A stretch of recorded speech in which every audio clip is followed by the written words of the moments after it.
Okay. So, chapter 2 exercise of chapter acid, base and salt. We had seen earlier up to question number 6. Now the question number 7. Okay. Yes. What is the question? Why does distilled water do not conduct electricity, whereas rain water does? क्या पूछता है कि distilled water में electricity conduct क्यों नहीं होती है जबकि रेन वाटर में होती है. अब आप बताइए what may be the reason. Sir, in distilled water, it is a pure form of water in which no such ions are formed. Means they are having a complete bond. Yes, means what is happening in the distilled water, no impurities are there. Yes, sir. ठीक है, no ionic substances are there. Yes. ठीक है, so the answer will be in that line only. The distilled water is a pure form of water Yes, sir. and do not contains any ionic substances. Yes. Therefore, there are no ions which are responsible for conduction of electricity. We had already seen that electricity will be passed only when there is a ions Yes. in the solution. ठीक है, because that ions constitute to flow of electron, है ना, and resulting the flow of current. So if there is no ion, no conduction of electricity. Yes. ठीक है, so distilled water do not conduct the electricity. Now on the other hand, whereas rain water, what is the rain water? Rain water having the impure type of the water.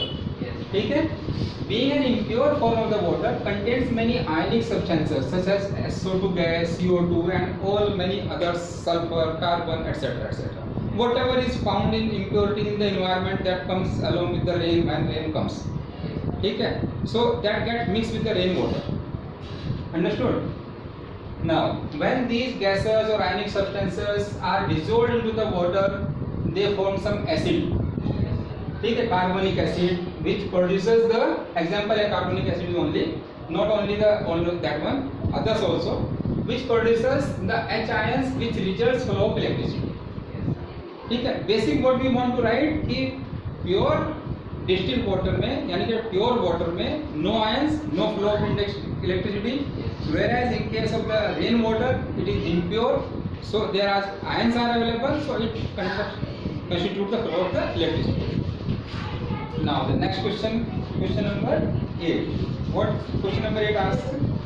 Why do acids do not show acidic behavior in the absence of water? This is also very good question.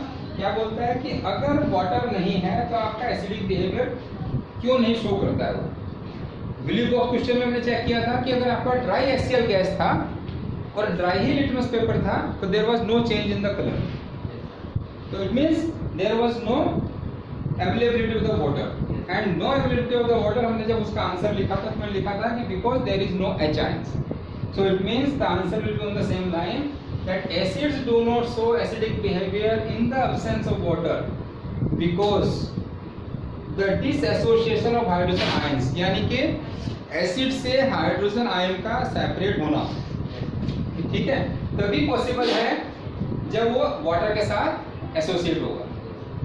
ठीक है, four-man acid occurs in the presence of water only. Yes, sir. It is the H ions only due to which an acid shows acidic behavior. ठीक है, strong acid HCl का example एक reaction साथ में लिख दो. HCl plus H2O जब बनता है तो हमारा H3O plus Cl हम लिख देते हैं. इससे पहले की इक्वेशन आती है हमारी HCl से H plus Cl, H plus ion and Cl ion, जिसको हम H2O के साथ दिखाते हैं तो H3O आयन दिखाते हैं फिर बाद में. हमने कंबाइन कर दिया HCl aqueous plus H2O liquid H3O plus Cl. ठीक, क्वेश्चन नंबर 9 की बात करते हैं. 9 में क्या बोलता है? there are 5 solution A B C D E when tested with universal indicator. You know what is universal indicator? Yes, sir. What is that? Sir, that name I forgot, but it was of brown in color. Universal indicator is the mixture of the various indicators, various substances, ठीक है, which give the different type of the colors with the different type of the pH values. Yes, sir. ठीक है, so that is what universal indicator. अब वो क्या बोलता है कि आपके पास यूनिवर्सल इंडिकेटर की हेल्प से जब आपने चेक किया तो आपके पास 5 सॉल्यूशन थे A B C D E, उनका पीएच वैल्यूज आया 4, 1, 11, 7 एंड 9। इसी तरह से हमने लिख दिया कि 5 सॉल्यूशन है जिनका पीएच ए का हमारा 4 है, बी सॉल्यूशन का पीएच 1 है, सी सॉल्यूशन का पीएच 11 है, डी सॉल्यूशन का पीएच 7 है और ई सॉल्यूशन का पीएच 9 है। अब वो क्वेश्चन में पूछता है, बेसिक क्वेश्चन है basically and may be in objective type also. This type of the question can be framed in objective type also. Okay, पहला क्वेश्चन पूछता है कि इनमें से न्यूट्रल सॉल्यूशन कौन सा होगा। This answer of these questions are basic on the pH scale के ऊपर। जब हमने पढ़ा था, पीएच स्केल पढ़ाया था, तो पीएच स्केल में जब हमने पीएच वैल्यूज मार्क की थी उसके साथ हमने मार्क किया था कि क्या चीज़, क्या कैरेक्टरिस्टिक होती है आपके सॉल्यूशन की। सो न्यूट्रल सॉल्यूशन कौन सा होगा इसके हिसाब से, न्यूट्रल सॉल्यूशन विल बी जिसके अंदर इसकी पीएच 7 होगी। सो इट मींस पीएच 7 किसका है, डी सॉल्यूशन का है। ठीक है, so answer of the A part will be the D with pH 7। ठीक है, सेकंड पूछता है स्ट्रॉन्ग एल्कलाइन। स्ट्रॉन्ग एल्कलाइन का मतलब स्ट्रॉन्ग बेस, और स्ट्रॉन्ग बेस कब होता है, 7 से, पहली बात तो बेस कब होता है, 7 से 14 के बीच की पीएच वैल्यू वाला बेस होता है। और जैसे जैसे हम 14 की साइड में बढ़ते हैं तो बेसिसिटी बढ़ती जाती है। तो इनमें से जिसकी पीएच सबसे ज्यादा होगी वो मैक्सिमम स्ट्रॉन्ग बेस होगा। सो इसका मतलब strongly alkaline is option solution C, we having the pH value 11। ठीक है, नेक्स्ट क्वेश्चन है स्ट्रॉन्गली एसिडिक। अब आप पीएच वैल्यू 7 से 0 की तरफ बढ़ते हैं तो एसिडिटी बढ़ती जाती है। 7 न्यूट्रल हो गया और एसिडिटी बढ़ती चली जाएगी। ठीक है, तो इसका मतलब क्या होगा कि जिसका पीएच वैल्यू सबसे मिनिमम होगा वो सबसे ज्यादा एसिडिक होगा। सो आंसर होगा स्ट्रॉन्गली एसिडिक का solution be with pH value 1। D part है इसका वीकली एसिडिक, यानी कि कौन सा वीक एसिड होगा। ठीक है, अब वीक एसिड कहाँ लाई करेगा पीएच स्केल के ऊपर, आपका 7 और 0 के बीच में है ना, और लगभग कहीं वीक एसिड कहाँ होगा, नियर टू 7 होगा। ठीक है, सो वीक एसिड की पीएच वैल्यू नियर अबाउट 4 के आसपास होगी, जो कि सॉल्यूशन ए है आपका। तो answer will be the weak acid is solution A with pH value 4। Then weak alkaline. Weak alkaline का मतलब वीक बेस।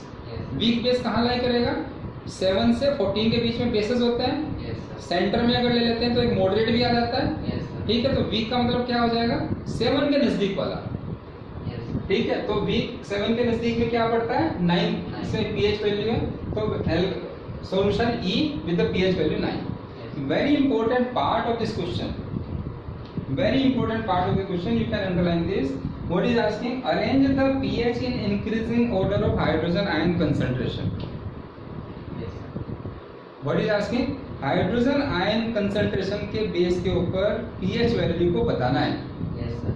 तो हाइड्रोजन आयन, इसने अभी देखो आपको मतलब कंफ्यूजन है कोई क्वेश्चन में, इसमें पीएच वैल्यू के बेस पर आपका नहीं पूछा है आंसर, हाइड्रोजन आयन कंसंट्रेशन के बेस पे पूछा है, और आप तभी इसका करेक्ट आंसर दे पाएंगे जब 100% कंसेप्ट क्लियर होंगे आपके। अब आप बताइए मेरे को कि एच आयन पीएच के साथ कैसे चेंज होता है। Sir, if pH is increasing then H ions are decreasing. Are decreasing, just मतलब इनवर्सली प्रोपोर्शनल होता है। yes, sir. ठीक है, बिकॉज अभी क्या है कि एच आयन एसिड में होता है। yes, sir. ठीक है, और एसिड 0 to 7 के बीच में आता है। yes, sir. ठीक है, अब जैसे जैसे आपके एच आयन बढ़ते हैं तो पीएच वैल्यू किधर को मूव करती है, 0 की तरफ, 0 की तरफ जाती है। यानी कि पीएच ज्यादा है तो एच आयन कम है। उल्टा बोल रहे हैं क्या सर, आप ही तो बोल रहे हो हाँ। pH जैसे ज्यादा होगा H हाँ, ion कम होगा। यस यस इनवर्सली प्रोपोर्शनल होगा। Yes. ठीक है, और अगर एच आयन ज्यादा है तो पीएच कम होगा, कम हो जाएगी। ठीक है, सो इंक्रीजिंग किसका ऑर्डर देना था, एच आयन कंसंट्रेशन का। Yes. तो सबसे पहले क्या आएगा, बेस आएगा, यानी कि जिसके अंदर एच आयन सबसे कम होंगे तो बेस के अंदर कम होंगे। Yes. उसके बाद नेक्स्ट बेस आएगा, फिर next solution, next solution, next solution. तो एच आयन सबसे ज्यादा किसमें होंगे, pH वैल्यू 1 के अंदर सबसे ज्यादा होंगे। सो इसलिए मैंने एक नोट भी डाला है, as H ion increases pH value decreases. ठीक है, so this is a very important part, और यही इसी टाइप का क्वेश्चन ऑब्जेक्टिव टाइप में दे सकता है वो। yes, कि आपके पास 5 सॉल्यूशन दे देगा, ऊपर वाले ABCDEF, ठीक है, बीच का पार्ट छोड़ देगा और अब उनका increasing order of H ions पूछ लेगा आपसे। ये नहीं पूछेगा बीच वाला पार्ट, वो पूछेगा increasing order of H ion, इसमें से एक को आगे जंबल करता चला जाएगा, 9 को पहले, 4 को बाद में, ऐसे करके कुछ ना कुछ चेंज करता जाएगा, केवल एक ऑर्डर को सेव बना करके, ठीक है। So this part is important for this question, from this question. Then question number 10 हमने लिखा है, what is asking equal length of magnesium ribbons are taken in test tube A and B। दो test tube है A and B जिनके अंदर magnesium ribbons ले लिया या फिर मैग्नीशियम का एक स्ट्रिप ले लिया, ठीक है, सॉलिड मैग्नीशियम है मतलब आपके पास। क्या बोल रहा है कि HCl is added to test tube A, एक टेस्ट ट्यूब A है जिसके अंदर HCl डाला, दूसरी टेस्ट ट्यूब के अंदर B के अंदर एसिटिक एसिड डाला CH3COOH। अब पूछता है कि amount and concentration taken for both of the acid are same. क्या बोल रहा है कि जो हमने एसिड लिया था उसका कंसंट्रेशन जो था वो सेम था, ठीक है। कंसंट्रेशन का मतलब उसके अंदर जो हमने पानी मिलाया था एसिड के अंदर डाइल्यूट करने के लिए वो सेम क्वांटिटी में मिलाया था, ये मतलब है कंसंट्रेशन में। कंसंट्रेशन को स्ट्रॉन्ग और वीक से मत कंसंट्रेट रिलेट करना। कंसंट्रेशन का मतलब है कि अगर मैंने 1 ml HCl लिया था और 5 ml वाटर लिया था, तो इसी तरह से मैंने 1 ml एसिटिक एसिड लिया है और 5 ml वाटर लिया है। Concentration is this. अब वो क्या बोलता है कि इनमें से जो टेस्ट ट्यूब में डाल रहे हैं हम लोग, तो किसके अंदर से आपको जो फिजिंग की आवाज आएगी, occurs more vigorously and high. Fizzing का मतलब क्या होता है, बेसिकली जैसे पॉपअप साउंड होती है ऐसी फिजिंग भी होती है ना। पीछे भी एफरवेसेंस कुछ पढ़ा था हम लोगों ने, यानी कि कोई भी चीज रिलीज होना, कोई भी गैस का रिलीज होना विद साउंड, फास्ट स्पीड के साथ, ठीक है।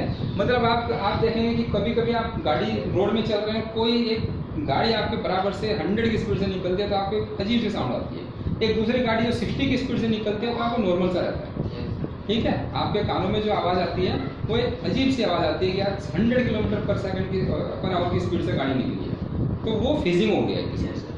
सो अभी क्या होता है, HCl is more strong acid than to CH3COOH acetic acid. Therefore, when HCl is added in test tube A, it liberates the hydrogen gas at faster rate oblique speed due to which fizzing occurs. बस simple सा answer देना है। Magnesium metal है, दोनों acid है, CH3COOH and HCl both are acid, but HCl is a strong acid and CH3COOH acetic acid is a weak acid. So weak acid will liberate the hydrogen gas with a slow rate, whereas strong acid will liberate the hydrogen with a fast rate with fizzing. So reaction also you can write Mg plus twice HCl, MgCl2 plus H2 with fizzing, and Mg solid plus twice of CH3COOH aqueous, MgCH3CO का whole twice plus H2 with a slow rate. Now the question number 11. What is asking? A fresh milk has a pH of 6. यानी कि जो हम market से milk लेकर के आ रहे हैं, that is not that. आप जो अपने सामने काउ से या बुफेलो से मिल्क निकाल रहे हैं उसकी बात कर रहे हैं, that will be the pure milk, ठीक है। फ्रेश मिल्क वही होगा। जो मार्केट से पैकेट में मिल्क आ रहा है दैट इज प्रिजर्व मिक्स है, वो तो 3 दिन पहले बनने के बाद आपके पास पहुंच रहा है, ठीक है। जबकि आप फ्रेश मिल्क कौन सा होगा, जो आप अपने सामने अपनी बुफेलो काउ से निकाल के लेके आए, that is the fresh milk. उसका pH 6 इसमें लिखा है, अप्रोक्स चेंज होता रहता थोड़ा बहुत। How do you think the pH will change as it turns into the curd? अब जब इसको कर्ड बनाएंगे तो इसका pH किस तरह से चेंज होगा, ठीक है। यानी कि फ्रेश मिल्क का pH 6 है, अब जब हम इसका कर्ड बनाएंगे, इसमें से इसका दही जमाएंगे तो इसका pH क्या रहेगा, किस तरह से चेंज होगा, ये पूछना चाहता है। सो बेसिकली क्या होता है कि pH ऑफ मिल्क इज 6 है, therefore it is acidic nature हो जाएगा, वीक एसिड बन जाएगा, तो ये वीक एसिड हो गया। अब जब हमने इसको कर्ड में कन्वर्ट करना है तो क्या करते हैं, बैक्टीरिया जनरेट करते हैं, ठीक। तो इसके अंदर क्या होता है, when milk is converted into curd due to the action of the bacteria, इसके अंदर एक और नया एसिड बन जाता है, लैक्टिक एसिड बोलते हैं, है ना। Lactic acid is form which is more acidic. अब वो जो एसिड है वो ज्यादा एसिडिक हो जाता है, यानी कि अगर ज्यादा एसिड है तो उसकी pH वैल्यू क्या होगी, और कम हो जाएगी, ठीक है। More acidic having pH value 4.5 to 5.5, ठीक है। thus the pH value of milk decreases when it converts into the curd. Yes, sir.